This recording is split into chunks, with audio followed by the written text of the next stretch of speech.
यहूदी विरोधी CNN और यहूदी विरोधी BBC इजराइल के बारे में झूठ बोलना बंद ही नहीं कर सकते।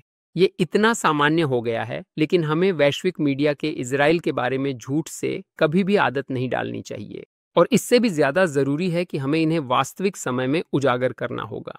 आइए एक साधारण सच से शुरू करते हैं।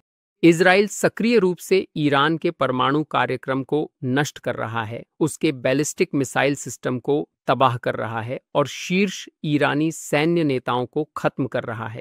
इसके जवाब में ईरान इजरायली नागरिकों पर बैलिस्टिक मिसाइलें दाग रहा है, लेकिन CNN और BBC की इजराइल के प्रति नफरत उन्हें अंधा कर देती है।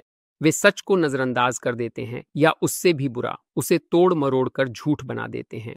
ईरानी राष्ट्रपति तेहरान इजराइल के साथ युद्ध को बढ़ाना नहीं चाहता। ईरानी हमलों ने इजराइल के अंदर फिलिस्तीनी कस्बों के लिए बम शेल्टर की कमी को उजागर किया। तो हमने CNN से क्या सीखा? कि ईरानी राष्ट्रपति शांति के पुजारी हैं, और असली समस्या ये है कि दुष्ट इजरायली इजराइल के अंदर फिलिस्तीनियों के लिए बम शेल्टर नहीं बना रहे हैं। हम 1 मिनट में फिर से उस पर लौटेंगे। दशकों से ईरान की आधिकारिक नीति इजराइल और अमेरिका के विनाश की रही है। हर हफ्ते ईरान की संसद सार्वजनिक रूप से इजराइल और अमेरिका के संहार की मांग करती है। क्या इस गंभीर और अप्रत्याशित घटना के बहाने से यासीन को, जो इस पूरे मामले में एक महत्वपूर्ण व्यक्ति के रूप में सामने आ रहा है, वह बिंदु जो भ्रष्टाचार का स्रोत है, युद्ध का कारण है, मतभेद का कारण है, वह ज़ायोनिस्ट शासन जो इस क्षेत्र का एक खतरनाक और घातक कैंसर है, उसे निश्चित रूप से जड़ से उखाड़ फेंकना चाहिए और समाप्त करना चाहिए।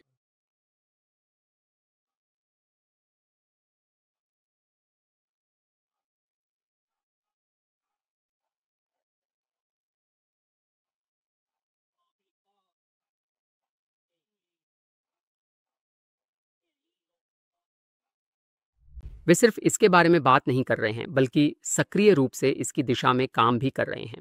और जैसे ही इजराइल अपनी खुद की तबाही को रोकने के लिए कदम उठाता है, CNN ईरानी शासन का मुखपत्र बन जाता है। अब देखते हैं कि BBC हमें क्या सिखाना चाहता है। हाँ, सिखाना, क्योंकि वे खबरें नहीं दिखा रहे हैं, वे एक बहुत ही खास नैरेटिव को आगे बढ़ा रहे हैं। तेहरान में एक सैन्य अधिकारी की हत्या के बाद ईरान ने इजराइल पर ताज़ा मिसाइल हमले किए। उनके लिए सच लिखना इतना मुश्किल क्यों है? इजराइल सैन्य संपत्तियों को निशाना बनाता है, ईरान नागरिक आबादी वाले इलाकों पर मिसाइलें दागता है। अब उपशीर्षकों को देखिए, ये सब कुछ उजागर कर देता है। कहीं भी सुरक्षित महसूस नहीं होता। इजरायली हमले के तहत जीवन पर ईरानियों की राय। आइए इस नैरेटिव को विस्तार से समझते हैं। यहूदियों को हमलावर के रूप में दिखाया जाता है, इसलिए उन्हें पीड़ित होने का अधिकार नहीं मिलता। मुसलमानों को पीड़ित, असहाय, निष्क्रिय और यहूदियों की कार्रवाइयों से आहत दिखाया जाता है। यही वजह है कि ईरानी मिसाइलों से मारे गए इजरायली यहूदियों का कहीं कोई जिक्र नहीं है। आपको यह बात न तो मुख्य शीर्षकों में मिलेगी और न ही उपशीर्षकों में, क्योंकि BBC और CNN के लिए सबसे महत्वपूर्ण यह है कि मुसलमानों को किस तरह पीड़ित दिखाया जाए। यहूदियों का दुख तो जैसे अदृश्य है। खूबसूरत तेहरान को गाजा मत बनने दो, ईरानियों ने झटके और उलझन की बात कही। इस शीर्षक में आप सचमुच इजराइल विरोधी पूर्वाग्रह को महसूस कर सकते हैं। आइए स्पष्ट करें, इजराइल ने तेहरान में नागरिक ठिकानों पर एक भी मिसाइल नहीं दागी है। पेट्रोल पंपों और बेकरी पर लंबी कतारें। तेहरान के निवासी जो शुक्रवार सुबह के शुरुआती घंटों में इजराइल के ईरान पर अचानक हमले से अब भी स्तब्ध हैं, डर और उलझन, असहायता की भावना और विरोधाभासी भावनाओं के बारे में बात करते हैं। हम कई रातों से सो नहीं पाए हैं। एक 21 वर्षीय संगीत छात्रा ने मुझे एक एनक्रिप्टेड सोशल मीडिया ऐप पर बताया। BBC शुरुआत ही तेहरान के लोगों को पीड़ित के रूप में दिखाकर करता है। वे ही हैं जो सदमे में हैं। तो यह संदेश उन सभी ईरानियों के लिए है जो शासन का समर्थन करते हैं।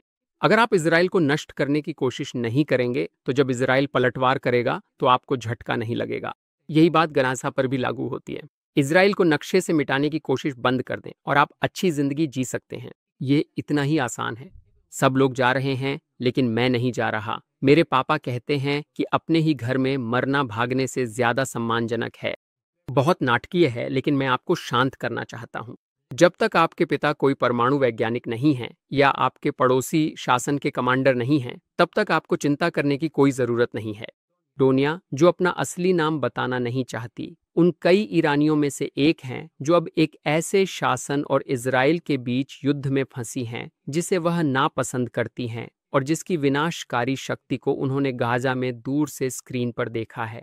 मैं सच में नहीं चाहती कि मेरा खूबसूरत तेहरान गाजा बन जाए, वह कहती हैं। वह अपना नाम क्यों नहीं बताना चाहती? क्योंकि ईरान में, जैसे ज्यादातर मुस्लिम देशों में होता है, शासन की आलोचना करने पर आपको जेल में डाल दिया जाता है। लेकिन हम यहाँ मुस्लिम देशों में मानवाधिकारों की कमी की आलोचना करने नहीं आए हैं। हम यहाँ ये दिखाने आए हैं कि यहूदी आक्रामक हैं। और डोनिया, एक बार फिर, अगर तुम्हारा शासन इजराइल को नक्शे से मिटाने की कोशिश नहीं करेगा तो तुम्हारा खूबसूरत तेहरान खूबसूरत ही रहेगा। इजराइल के विपरीत ईरान में आसन्न हमलों की कोई चेतावनी नहीं दी जाती और न ही भागने के लिए कोई शरण स्थल है। इजराइल में सायरन और शरण स्थल क्यों हैं लेकिन ईरान में नहीं? क्योंकि दशकों से ईरान के प्रतिनिधि हिजबुल्ला, हमास और इराक में हूती मिलिशिया इजरायली नागरिकों पर रॉकेट दागते आ रहे हैं। सालों में ईरान के शासन के कारण इजराइल पर दसियों हजार रॉकेट गिर चुके हैं। अब हम इसे और बर्दाश्त नहीं करेंगे। अब हम चुपचाप पीड़ा नहीं सहेंगे। बीबीसी का लेख इसी विकृत नैरेटिव को बार बार आगे बढ़ाता है जब तक कि वह इस पर आकर खत्म नहीं होता। ईरानी अधिकारियों के अनुसार शुक्रवार से अब तक 220 से अधिक लोग, जिनमें से कई महिलाएं और बच्चे हैं, मारे जा चुके हैं। इजराइल में भी लोग मारे गए हैं, लेकिन जाहिर तौर पर वे सिर्फ लोग हैं, न महिलाएं न बच्चे, क्योंकि एजेंडा स्पष्ट है।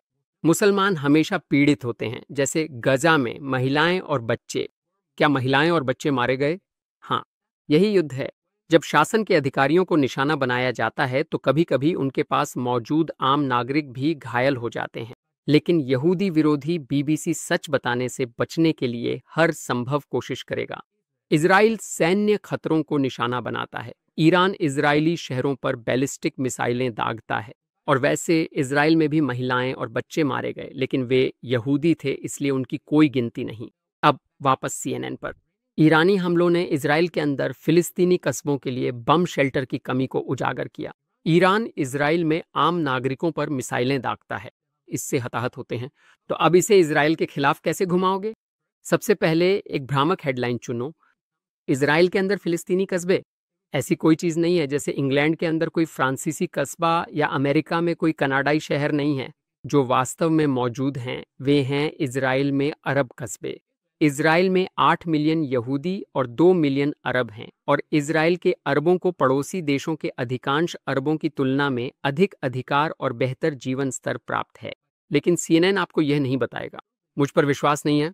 इनके शोषित घरों के शासकों को देखो। ऐसा नहीं लगता कि ये कोई रंगभेद के तहत जी रहा है।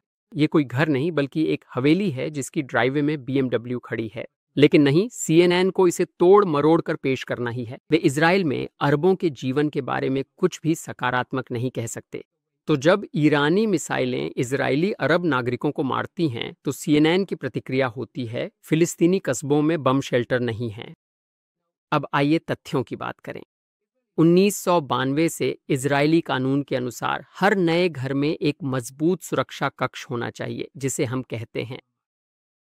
यह कानून यहूदियों और अरबों के बीच भेदभाव नहीं करता, लेकिन इजराइल में ज्यादातर घर 1992 से पहले बने थे।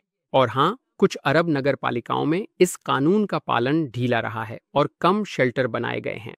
लेकिन क्या यह सुर्खियों के लायक है? नहीं, जब तक कि आप CNN न हो और आप इसे इजराइल के खिलाफ हथियार की तरह इस्तेमाल न करना चाहें। इसके बजाय यह कहने के कि ईरान के रॉकेट भेदभाव नहीं करते, यहूदी और अरब नागरिक दोनों ही इजराइल में मारे जाते हैं, CNN एक इजराइल विरोधी, यहूदी विरोधी दृष्टिकोण को बढ़ावा देता है। BBC और CNN बिखर रहे हैं, उनकी रेटिंग्स गिरती जा रही हैं, उनकी विश्वसनीयता खत्म होती जा रही है।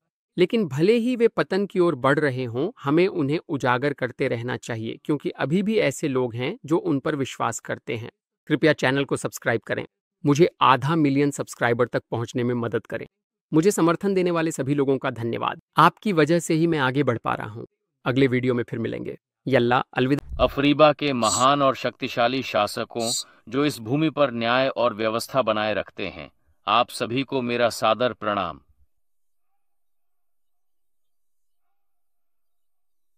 अफ्रीबा के शासकों, अफ्रीबा के शासकों,